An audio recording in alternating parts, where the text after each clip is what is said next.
بسم اللہ الرحمن الرحیم۔ پروگرام مومن کے شب و روز کے ساتھ میں ہوں اقرار احمد عباسی۔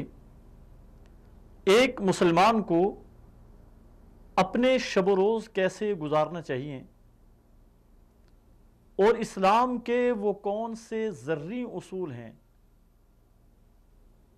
جن کو مد نظر رکھا جائے تو انسان ایک کامیاب اور بہترین زندگی گزار سکتا ہے، اس عنوان پہ میں پہلے بھی کئی پروگرام کر چکا ہوں۔ ہم اپنے 24 گھنٹے کی زندگی کو ایک مضبوط اور مربوط نظام میں پرو دیں تو یہ زندگی گزارنا بہت آسان ہو جائے گی۔ اپنی زندگی کے معمولات میں جہاں دوسری چیزوں کو اپنے معمول میں رکھیں، وہاں پہ روزانہ ذکر اذکار کے ساتھ درود شریف کو اپنا معمول بنائیں۔ درود شریف وہ عبادت ہے جس کے بارے میں خود اللہ تعالیٰ نے ارشاد فرمایا، ان اللہ وملائکتہ یصلون علی النبی یا ایھا الذین آمنوا صلوا علیہ وسلموا تسلیما، کہ بے شک اللہ اور اس کے فرشتے رسول اکرم صلی اللہ علیہ وسلم پہ درود بھیجتے ہیں۔ اللہ کی طرف جب درود کی نسبت ہوگی اس سے مراد اللہ تعالیٰ کی رحمت خاصہ ہے، اور جب انسان کی طرف نسبت ہوگی تو اس سے مراد درود شریف ہوگا۔ اور اللہ تعالیٰ نے حکم دیا، یا ایھا الذین آمنوا صلوا علیہ وسلموا تسلیما، اے ایمان والو رسول اکرم صلی اللہ علیہ وسلم کی ذات اقدس پہ درود و سلام پڑھو۔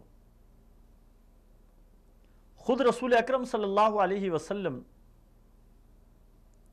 ارشاد فرماتے ہیں، من صلی علی واحدۃ صلی اللہ علیہ عشرا، کہ جو شخص مجھ پہ ایک مرتبہ درود بھیجے گا اللہ تعالیٰ اس پہ 10 رحمتیں نازل فرمائیں۔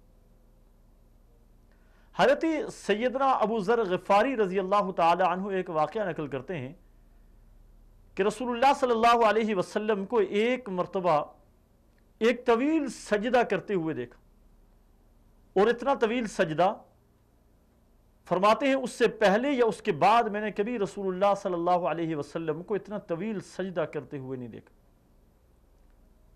نماز کے مکمل ہونے کے بعد میں نے پوچھا، یا رسول اللہ صلی اللہ علیہ وسلم یہ اتنا طویل سجدہ کس لیے؟ تو رسول اللہ صلی اللہ علیہ وسلم نے ارشاد فرمایا، یہ سجدہ شکر تھا، آج مجھے جبریل امین اللہ تعالیٰ کا ایک پیغام دے کر گئے ہیں، اور وہ پیغام یہ تھا کہ اے نبی صلی اللہ علیہ وسلم، آپ کی امت میں جو شخص آپ پہ ایک مرتبہ درود بھیجے گا اللہ تعالیٰ اس کے اوپر 10 رحمتیں نازل فرمائیں۔ اور درود شریف ایک ایسی عبادت ہے جو انسان ہر حال میں کر سکتا ہے، اور ایسی عبادت ہے جو ہر حال میں قبول ہونے والی عبادت ہے۔ اسی لیے علماء کرام نے لکھا ہے کہ جب بھی آپ جو بھی دعا کریں اس دعا کا آغاز اللہ تعالیٰ کی حمد و ثنا کے ساتھ کریں، اور اس کے بعد درود شریف پڑھ لیں، اس کے بعد جو چاہیں دعا کریں، اور دعا کرنے کے بعد آخر میں درود شریف پڑھ لیں۔ اللہ تبارک و تعالیٰ درود شریف کی عبادت کو ضرور قبول فرمائیں گے۔ جب اللہ تعالیٰ درود شریف کی عبادت کو قبول فرماتے ہیں تو اللہ کی شان کو یہ لائق نہیں کہ اللہ تعالیٰ اول سے درود شریف قبول فرما لیں، آخر سے درود شریف کو قبول فرما لیں، اور درمیان کی دعا کو قبول نہ فرمائیں۔ اس لیے اللہ تعالیٰ درود شریف کو بھی قبول فرمائیں گے اور ساتھ میں دعا کو بھی ضرور قبول فرمائیں۔ اپنے معمولات کا حصہ بنائیے، اگر ہر نماز کے بعد ایک تسبیح 100 مرتبہ درود شریف نہیں پڑھ سکتے تو کم از کم روزانہ ایک تسبیح درود شریف کی ضرور پڑھیں۔ 100 مرتبہ روزانہ درود شریف ضرور پڑھا کیجیے۔ ایک ایسی عبادت جو ہر حال میں قبول ہوتی ہے۔ لیٹ جائیں لیٹے ہوئے درود شریف پڑھتے رہیں، جب جاگ جائیں جاگتے ہی درود شریف کا ورد شروع کر دیں۔ ایسی عبادت ہے جس کے لیے وضو بھی شرط نہیں۔ تو درود شریف کا اہتمام کیجیے، جتنا زیادہ اہتمام کریں گے اللہ تبارک و تعالیٰ کا اتنا زیادہ قرب نصیب ہوگا، رسول اکرم صلی اللہ علیہ وسلم کی شفاعت کل قیامت کے دن ضرور نصیب ہو۔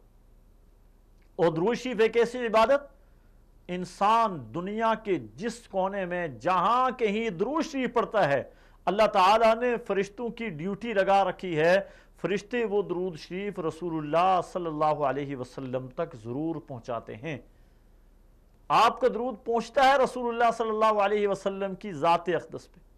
اور درود شریف بہت سارے ہیں، کون سا درود شریف پڑھنا چاہیے؟ احادیث کے اندر بہت سارے متعدد درود شریف وارد ہوئے۔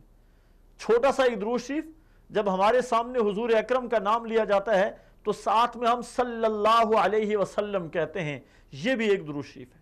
اللہم صلی علی محمد النبی الکریم، یہ بھی ایک درود شریف۔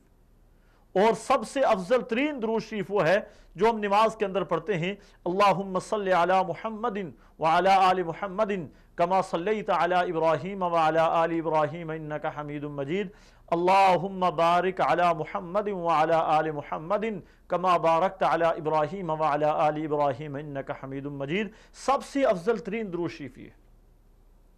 اور مختصر دورانیے کے درود شریف بھی آپ پڑھ سکتے ہیں، متعدد احادیث میں متعدد درود شریف وارد ہوئے۔ تو اللہ تبارک و تعالی ہمیں عمل کرنے کی توفیق نصیب فرمائے۔ والسلام علیکم ورحمۃ اللہ وبرکاتہ۔